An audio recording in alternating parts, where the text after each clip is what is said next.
되찾은 양의 비유. 세리들과 죄인들이 모두 예수님의 말씀을 들으려고 가까이 모여들고 있었다.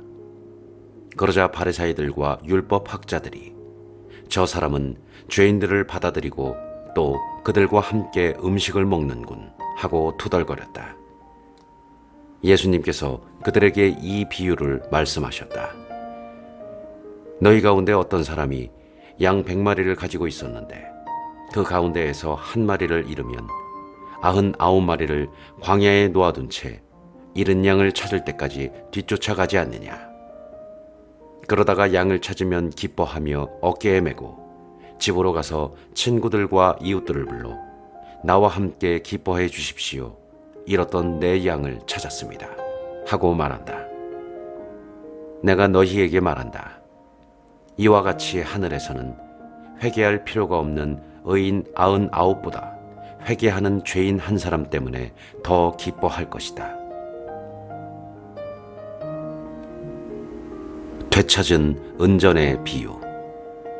또 어떤 부인이 은전 10잎을 가지고 있었는데 한 잎을 잃으면 등불을 켜고 집안을 쓸며 그것을 찾을 때까지 샅샅이 뒤지지 않느냐. 그러다가 그것을 찾으면 친구들과 이웃들을 불러 나와 함께 기뻐해 주십시오. 잃었던 은전을 찾았습니다. 하고 말한다.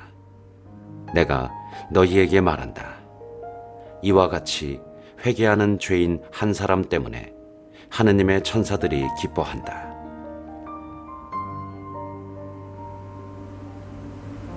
되찾은 아들의 비유. 예수님께서 또 말씀하셨다. 어떤 사람에게 아들이 둘 있었다. 그런데 작은 아들이 아버지, 재산 가운데에서 저에게 돌아올 몫을 주십시오. 하고 아버지에게 말하였다. 그래서 아버지는 아들들에게 가산을 나누어 주었다.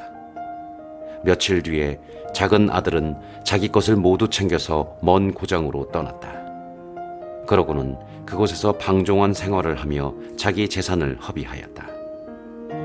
모든 것을 탕진하였을 즈음 그 고장에 심한 기근이 들어 그가 곤궁에 허덕이기 시작하였다. 그래서 그 고장 주민을 찾아가서 매달렸다. 그 주민은 그를 자기 소유의 들로 보내어 돼지를 치게 하였다. 그는 돼지들이 먹는 열매 꼬투리라도 배를 채우기를 간절히 바랐지만 아무도 주지 않았다. 그제야 제정신이 든 그는 이렇게 말하였다. 내 아버지의 그 많은 품팔이꾼들은 먹을 것이 남아도는데 나는 여기에서 굶어 죽는구나. 일어나 아버지께 가서 이렇게 말씀드려야지. 아버지, 제가 하늘과 아버지께 죄를 지었습니다. 저는 아버지의 아들이라고 불릴 자격이 없습니다. 저를 아버지의 품팔이꾼 가운데 하나로 삼아 주십시오. 그리하여 그는 일어나 아버지에게로 갔다. 그가 아직도 멀리 떨어져 있을 때에 아버지가 그를 보고 가엾은 마음이 들었다. 그리고 달려가 아들의 목을 껴안고 입을 맞추었다. 아들이 아버지에게 말하였다.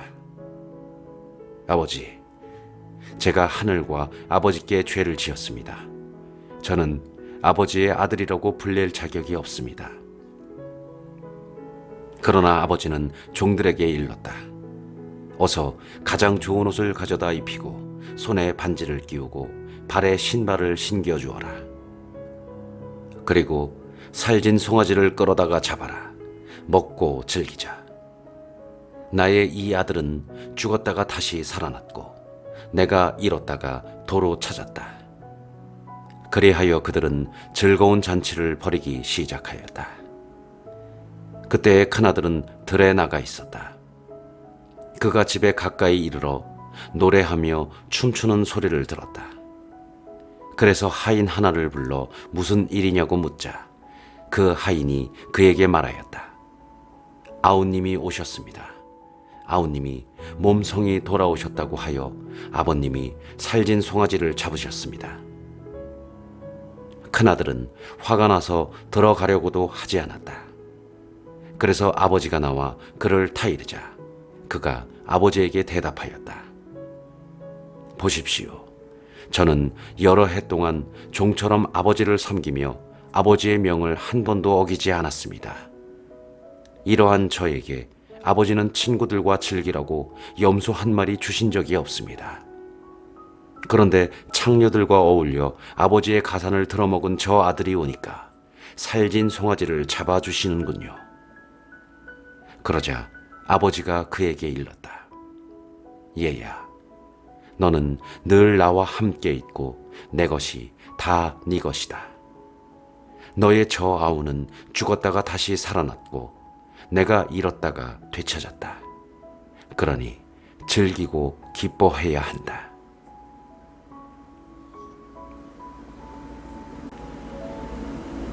약은 집사의 비유. 예수님께서 제자들에게도 말씀하셨다. 어떤 부자가 집사를 두었는데 이 집사가 자기의 재산을 낭비한다는 말을 듣고 그를 불러 말하였다. 자네 소문이 들리는데 무슨 소린가? 집사 일을 청산하게. 자네는 더 이상 집사 노릇을 할 수 없네. 그러자 집사는 속으로 말하였다. 주인이 내게서 집사 자리를 빼앗으려고 하니 어떻게 하지? 땅을 파자니 힘에 부치고 빌어먹자니 창피한 노릇이다. 옳지, 이렇게 하자. 내가 집사 자리에서 밀려나면 사람들이 나를 저희 집으로 맞아들이게 해야지. 그래서 그는 주인에게 빚진 사람들을 하나씩 불러 첫 사람에게 물었다. 내 주인에게 얼마를 빚졌소? 그가 기름 100항아리요 하자 집사가 그에게 당신의 빚 문서를 받으시오.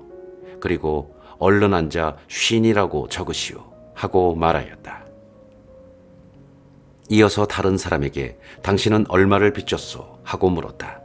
그가 밀 100섬이요 하자 집사가 그에게 당신의 빚 문서를 받아 80이라고 적으시오 하고 말하였다.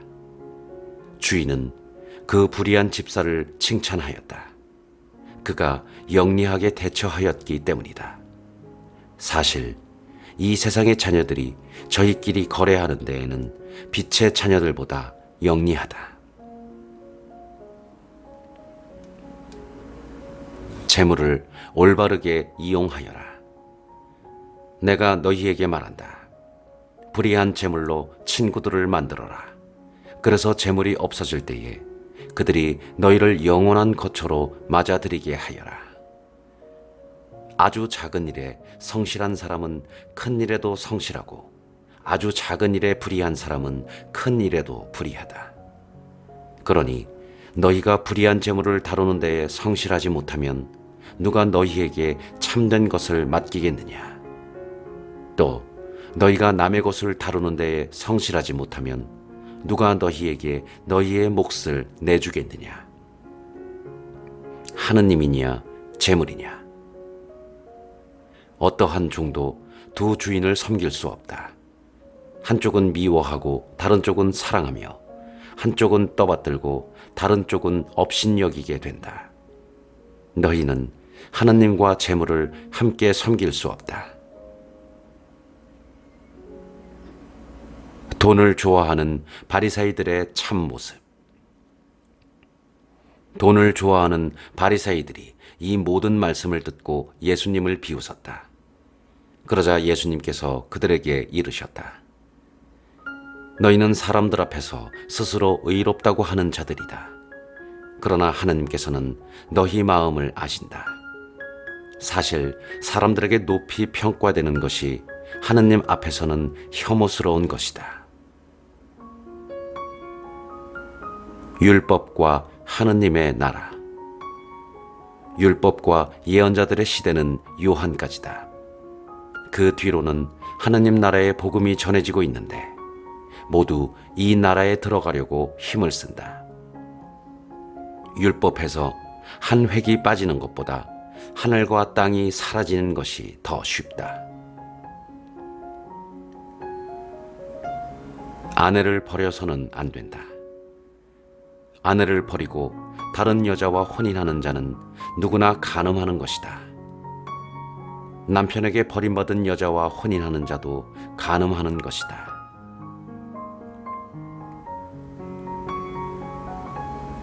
부자와 라자로의 비유. 어떤 부자가 있었는데 그는 자주색 옷과 고운 아마포 옷을 입고 날마다 즐겁고 호화롭게 살았다.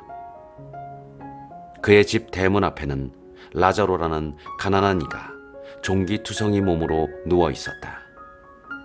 그는 부자의 식탁에서 떨어지는 것으로 배를 채우기를 간절히 바랐다. 그러나 개들까지 와서 그의 종기를 핥곤 하였다. 그러다 그 가난한 이가 죽자 천사들이 그를 아브라함 곁으로 데려갔다. 부자도 죽어 묻혔다. 부자가 저승에서 고통을 받으며 눈을 뜨니 멀리 아브라함과 그의 곁에는 라자로가 보였다. 그래서 그가 소리를 질러 말하였다. 아브라함 할아버지, 저에게 자비를 베풀어 주십시오. 라자로를 보내시어 그 손가락 끝에 물을 찍어 제 혀를 식히게 해 주십시오. 제가 이 불길 속에서 고초를 겪고 있습니다. 그러자 아브라함이 말하였다. 얘야, 너는 살아있는 동안에 좋은 것들을 받았고 라자로는 나쁜 것들을 받았음을 기억하여라. 그래서 그는 이제 여기에서 위로를 받고 너는 고초를 겪는 것이다. 게다가 우리와 너희 사이에는 큰 구렁이 가로놓여 있어 여기에서 너희 쪽으로 건너가려 해도 갈 수 없고 거기에서 우리 쪽으로 건너오려 해도 올 수 없다. 부자가 말하였다. 그렇다면 할아버지, 제발 라자로를 제 아버지 집으로 보내주십시오. 저에게 5 형제가 있는데 라자로가 그들에게 경고하여 그들만은 이 고통스러운 곳에 오지 않게 해주십시오. 아브라함이 그들에게는 모세와 예언자들이 있으니 그들의 말을 들어야 한다 하고 대답하자 부자가 다시 안 됩니다. 아브라함 할아버지, 죽은 이들 가운데에서 누가 가야 그들이 회개할 것입니다 하였다. 그에게 아브라함이 이렇게 일렀다. 그들이 모세와 예언자들의 말을 듣지 않으면 죽은 이들 가운데에서 누가 다시 살아나도 믿지 않을 것이다.